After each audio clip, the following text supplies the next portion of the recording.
안녕하세요. 가슴편안내과의 이경진 원장입니다.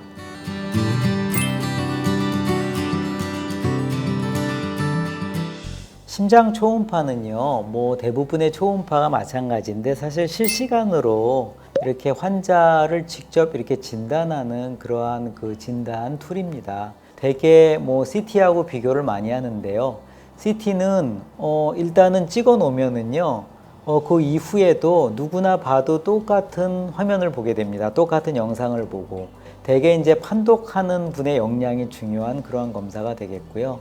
심장 초음파는 심장 초음파 빔이 이렇게 나가는 거를 아주 좋은 각도로 좋은 영상을 처음에 잘 잡아놔야지 진단이 됩니다. 검사하는 사람의 그 숙련도, 경험이 매우 중요한 그러한 검사가 되겠고요.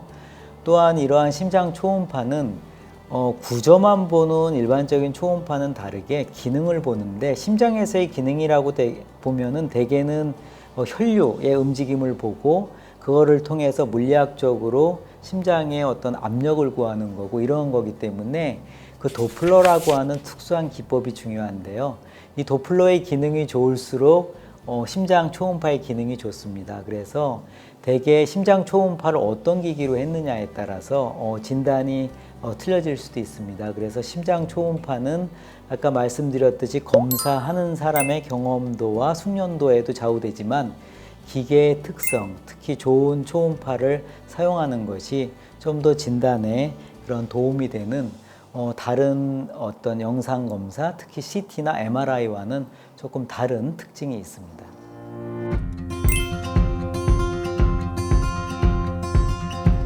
저는 심장 초음파를 사실 주로 전공을 했지만 사실 대학병원에서 근무했을 때는 사실 다양한 질환, 특히 여러 시술도 많이 했습니다. 그 중에서도 제가 특히 미국에서 공부했던 거는 운동부하 심초음파거든요.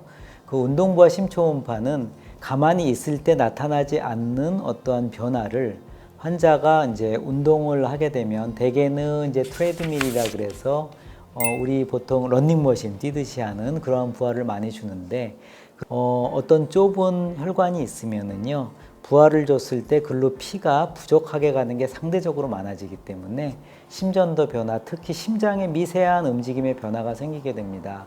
그래서 일반적으로 심초음파에 어떤 경험도가 많이 쌓여 있다고 하더라도 미세한 심장의 움직임을 보는데 굉장히 어려움들을 많이 갖고 있는데요.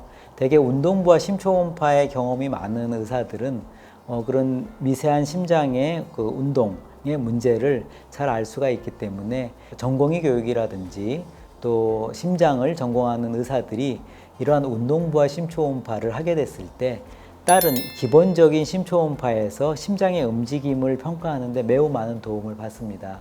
저희는 운동부와 심초음파를 현재도 많이 하고 있고, 그래서 대개 이제 협심증이라든지 어떤 심근경색이라든지 심장 근육의 움직임에 영향을 줄 수 있는 것들을 다른 것보다 더 잘 이렇게 평가를 한다고 이렇게 생각을 하고 있습니다.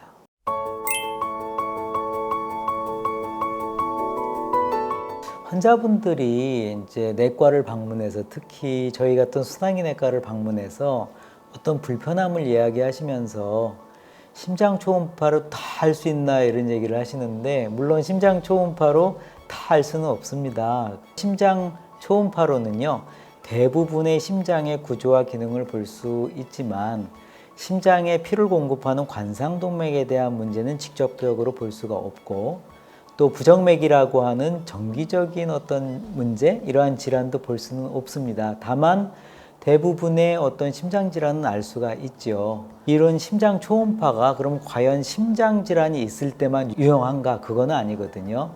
제가 이제 대학병원에서 근무할 때 이제 전공의들이라든지 아니면 전임의들한테 이 초음파 강의를 할 때 항상 하던 얘기가 있습니다. 심장 초음파로 어떤 질환을 알 수가 있을까요? 이런 질문을 하거든요.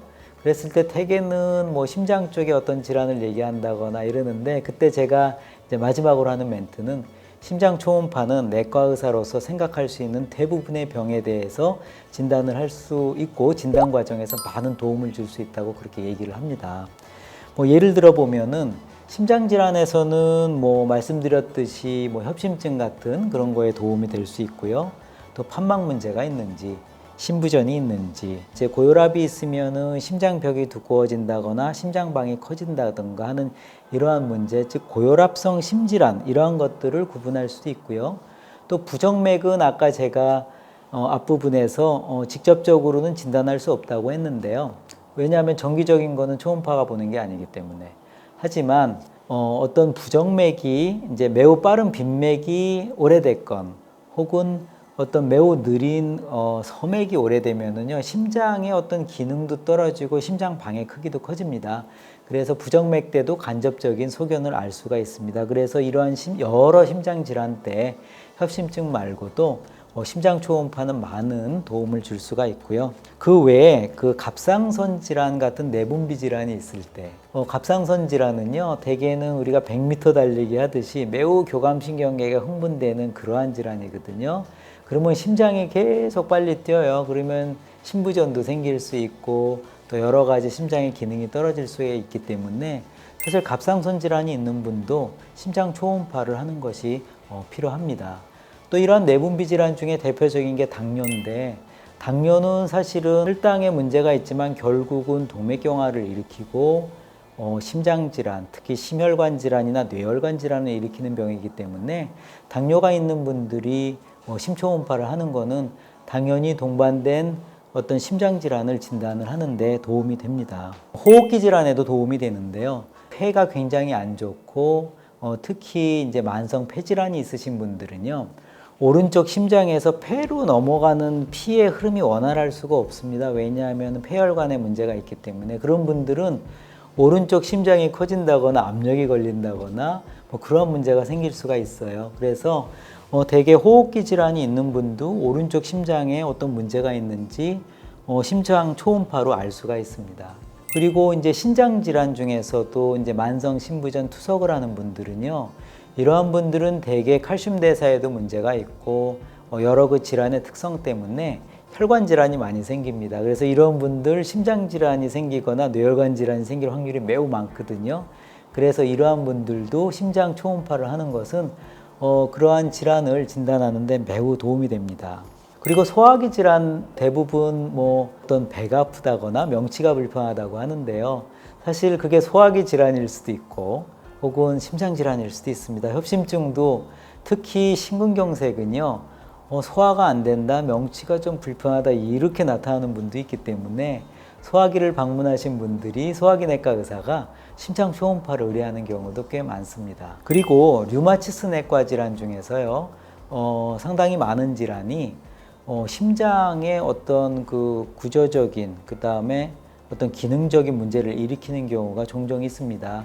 그래서 경험 있는 류마티스 내과 의사들은 환자가 이렇게 불편감을 호소하기도 전에 심장 초음파를 의뢰하는 경우도 꽤 많이 있고요. 특히 재밌는 거는요, 이제 빈혈이 있을 때 초음파를 한다 그러면은 사실 전공이나 전임의들 같이 이렇게 의사들도 놀라는 경우가 있는데요.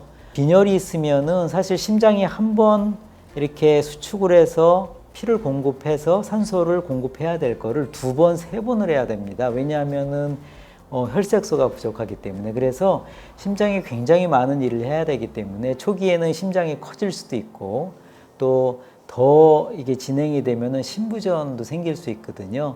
그래서 혈액 질환에서도 이러한 심장 초음파의 역할은 굉장히 중요합니다. 심장 초음파로 어떤 질환까지 진단이 가능한 것인가의 대답은 대부분의 내과 질환에서 다 도움이 된다. 이렇게 말씀드릴 수가 있겠습니다.